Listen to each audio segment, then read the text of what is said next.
नकल थे, जो कोई भी व्यक्ति उनको देखता तो वो पहचान नहीं पाता कौन रामू कौन राजू है इन दोनों में से। एक शाम हरिया अपनी पत्नी से बोलता है, अब तो बुढ़ापा आ गया और अब पहले जैसे हाथ पैर भी नहीं चलते। हाँ, अब आपकी और मेरी उम्र हो गई है, अब मुझसे भी घर का काम नहीं होता। क्यों ना रामू और राजू के लिए सुंदर लड़कियां देखकर उनकी शादी कर दी जाए। हाँ भाग्यवान, तू बोल तो सही रही है, लेकिन मुझे रामू की फिक्र है, क्योंकि उसे काम में आलस आता है और वह कैसे अपना गुजारा कर पाएगा। बातें करते करते दोनों सो जाते हैं।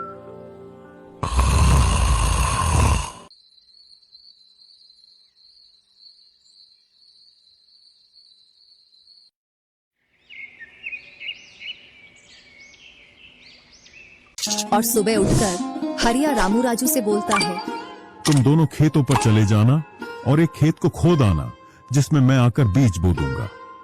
और आज मैं अपने दोस्त से मिलने के लिए पास ही के गांव में जा रहा हूं, 2 दिन में लौट कर आऊंगा। हरिया तैयार होकर दूसरे गांव की ओर निकल जाता है और रामू राजू भी खेतों की ओर चल देते हैं। दोनों खेतों में जाकर काम करने लग जाते हैं। रामू ठहरा कामचोर, वह थोड़ी देर काम करने के बाद एक पेड़ की छांव में जाकर लेट जाता है। इधर राजू को सुबह से शाम हो जाती है और वह आधा खेत खोद देता है।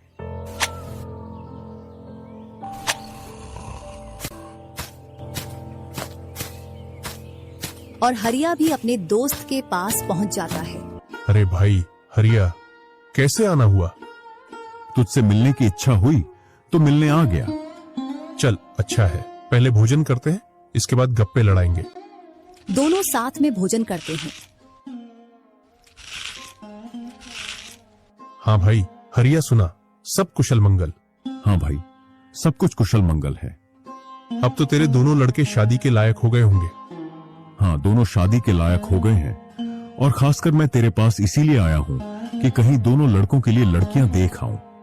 वैसे अपनी भी 2 बेटी हैं और दोनों खूब होशियार और चंचल है। अब दोनों की भी उम्र शादी के लायक हो गई है। अगर तुझे कोई एतराज ना हो तो क्यों ना इस दोस्ती को रिश्तेदारी में बदल दी जाए। इतना सुन हरिया बड़ा खुश होता है। जब वह दोनों लड़कियों को देखता है तो दोनों बहुत ही सुंदर थीं।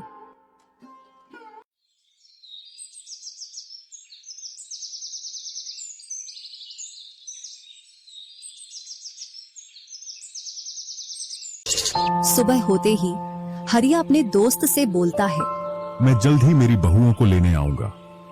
इतना बोलकर हरिया अपने गांव की ओर चल देता है। इधर रामू और राजू भी अपने खेतों पर काम करने के लिए आ जाते हैं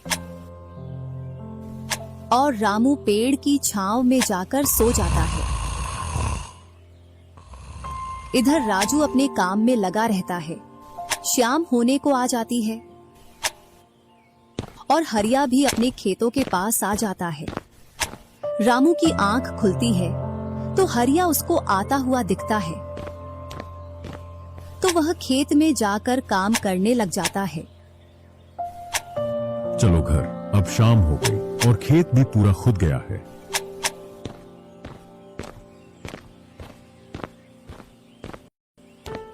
तीनों साथ में घर पहुंच जाते हैं। हरिया अपनी पत्नी और दोनों लड़कों को बताता है कि वह इन दोनों की सगाई पक्की कराया हूं और वह कुछ दिन बाद दोनों का विवाह कर देता है।